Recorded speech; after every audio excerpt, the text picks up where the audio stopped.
बच्चों, आज मैं आपके लिए बहुत ही इम्पोर्टेंट और इंटरेस्टिंग टॉपिक लेके आई हूँ।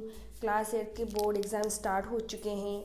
इंग्लिश का पेपर सबका हो चुका है। अच्छा है, सभी बच्चों का पेपर बहुत अच्छा गया होगा। अब जो है आपको नेक्स्ट पेपर की तैयारी करने में जुट जाना है।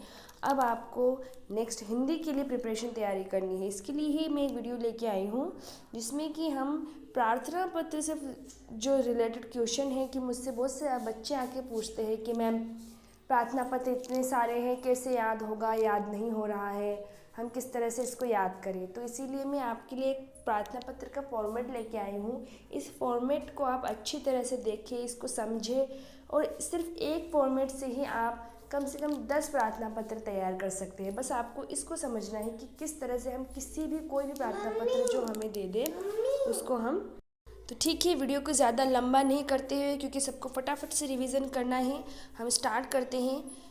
जो आप सामने फ्रंट में देख रहे हैं कि ये जो एक प्रार्थना पत्र का हिंदी में फॉर्मेट है, इसको आप इसी तरह से रिवाइज करें। आपको इसको 3 भागों में तोड़ के देखना है। सबसे ऊपर का फॉर्मेट, सेवा में श्रीमान प्रधाना अध्यापक जी, ठीक है। उसके बाद आ जाता है आपके अपने स्कूल का नाम। क्या आ जाता है? सबसे पहले आपको क्या याद रखना है? सेवा में श्रीमान प्रधाना अध्यापक जी। अगर आपके क्वेश्चन में दे रखा है कि आपके अध्यापिका है, तब आपको ध्यान रखना है कि अध्यापक की जगह अब आपको अध्यापिका लिखना है, ठीक है। और यहाँ पे महोदय की जगह तब क्या हो जाएगा? महोदया हो जाएगा, जेंडर चेंज हो जाएगा, ठीक है। इतना आपको ध्यान रखना है। उसके बाद आपको क्या लिखना है? उसके बाद आपको अपने स्कूल का एड्रेस लिखना है। जो भी आपका स्कूल है, अपने स्कूल का नाम सबको याद है, पर क्वेश्चन में अगर आपको स्कूल का नेम मेंशन करके रखना है, तब आपको कुछ याद करने की ज़रूरत नहीं है। आपके क्वेश्चन में ही आपका आंसर लिखा हुआ है। आपको तब आपके क्वेश्चन, ठीक है बच्चों, क्या करना है आपको? जो क्वेश्चन में स्कूल का नेम मेंशन करके रखा है, आपको वही का वही क्वेश्चन में से उठा के स्कूल का एड्रेस और पता आपको वही लिख देना है। अगर नाम नहीं दे रखा है, तब उस स्थिति में आप अपने स्कूल का नाम लिखिए और पता लिखिए, ठीक है।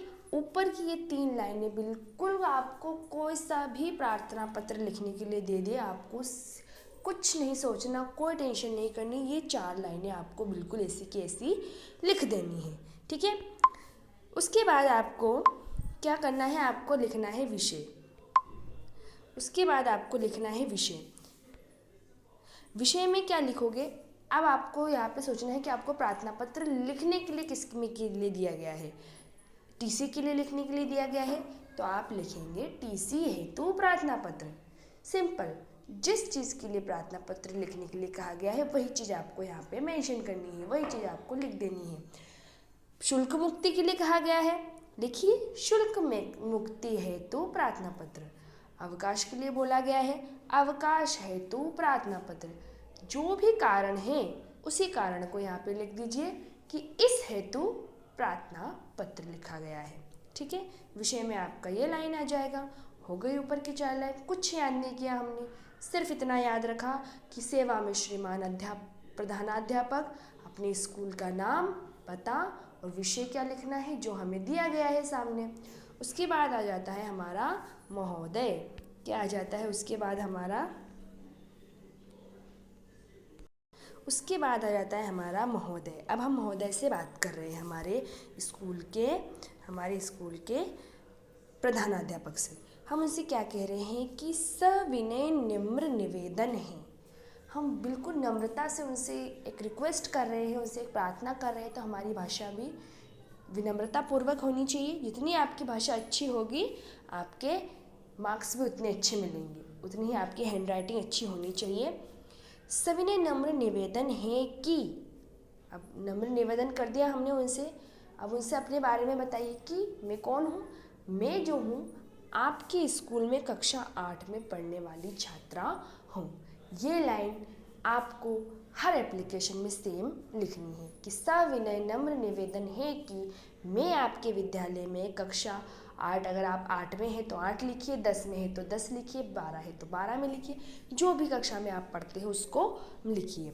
उसके बाद अब यहाँ पे जो है हमने क्या लिख रखा है, dash dash dash dash dash dash dash dash dash. इनमें क्या करना है, इनमें अब आपको थोड़ा सा दिमाग लगाना है।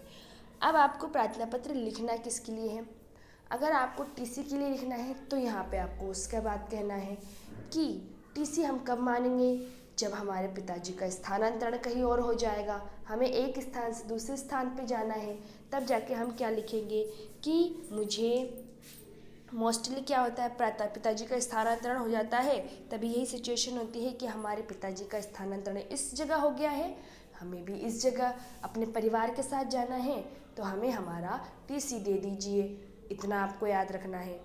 शुल्क मुक्ति के लिए बोलेंगे, शुल्क मुक्ति के लिए क्यों लिखेंगे हम, क्योंकि हमारी आर्थिक स्थिति कमज़ोर है, इसलिए हम स्कूल की शुल्क नहीं दे पा रहे हैं और इसलिए आप हमें शुल्क मुक्ति करने की कृपा करें। इस तरह से लिखेंगे शुल्क मुक्ति में। अवकाश के लिए बोल रहा है, अब अवकाश के लिए भी 2 रीज़न हो सकते हैं, या तो हम बीमार हैं या तो हमारे घर पे आवश्यक कार्य है। तो अगर आप बीमार हैं तो वह जो चीज़ है बस उसी को मेंशन करना है आपको, सिंपली 2 से 3 लाइनों में उसको बताना है कि मेरी तबीयत अचानक से ख़राब हो गई है, मुझे बुखार है और मैं स्कूल नहीं आ सकती हूँ, इसलिए मुझे इतने दिन का अवकाश दीजिए। आप दिनांक मेंशन करके दे कि 2-3 दिन इस तारीख से इस तारीख तक, तो और बेटर है। और अगर आपके घर में कोई आवश्यक कार्य है, आपके घर में शादी है, तो वो भी बताइए कि शादी के लिए प्रार्थना पत्र बोल रहा है, तो मेरी बहन की शादी है इसलिए मैं स्कूल नहीं आ सकती। सिर्फ 3 लाइनों में, बीच में सिर्फ आपको कितने लाइनें, सिर्फ 3 लाइनों में ही आप इसको मेंशन कर सकते हैं इजीली। ठीक है, ये सब बात बताने के बाद कि क्या कारण है आपने किस लिए प्रार्थना पत्र लिखी है, अंत में लिखिए अतः कृपया करके मुझे। अब आपको क्या चाहिए, अवकाश चाहिए, अवकाश देने की कृपा करें। अगर आपको टीसी मांगने के लिए प्रार्थना पत्र लिखना है तो टीसी देने की कृपा करें। अगर आपको शुल्क मुक्ति के लिए प्रार्थना पत्र लिखना है तो शुल्क मुक्ति देने की कृपा करें।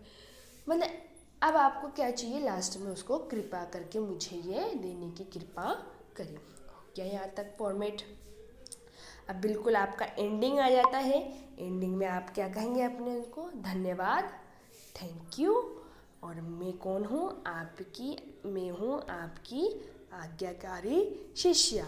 मैं हूँ आपकी आज्ञाकारी शिष्या। आपका नाम लिखिए। अगर क्वेश्चन में बोर्ड एग्ज़ाम में आप नाम पहले से दे रखा होता है मोस्टली कि आप मोहित है, आप सुरेश है, आप सोनिया है, तो वही नाम आपको यहाँ पे लिखना है और कक्षा आपका डालना है और जिस तारीख को आपने ये प्रार्थना पत्र लिखा है उस प्रार्थना पत्र को, उस दिनांक को आपको यहाँ पे लिख देना है। समझ में आया? आशा है कि आप सबको ये समझ में आया होगा। और अब आप चाहे कोई सा भी प्रार्थना पत्र आपको लिखने के लिए दे दे, आप इस फॉर्मेट को याद रखिए। ऊपर सेवा में श्रीमान प्रधानाध्यापक जी, अपने स्कूल का नाम, पता, विषय, महोदय जी, फिर क्या, सविनय नम्र निवेदन है कि मैं आपके विद्यालय में पढ़ती हूँ। उसके बाद डिटेली समझा चुकी हूँ। ठीक है, इसको आप वीडियो को कॉपी में A to Z इसका स्क्रीनशॉट लेके आप इसको दोबारा लिखिए, आपको ये ज़रूर याद हो जाएगा और बोर्ड एग्ज़ाम में आपका ये प्रार्थना पत्र वाला क्वेश्चन नहीं छूटने वाला। ठीक है, इस चैनल को अगर अच्छा लगा हो वीडियो तो इसको लाइक करें, सब्सक्राइब करें चैनल को और पढ़ाई करते रहें।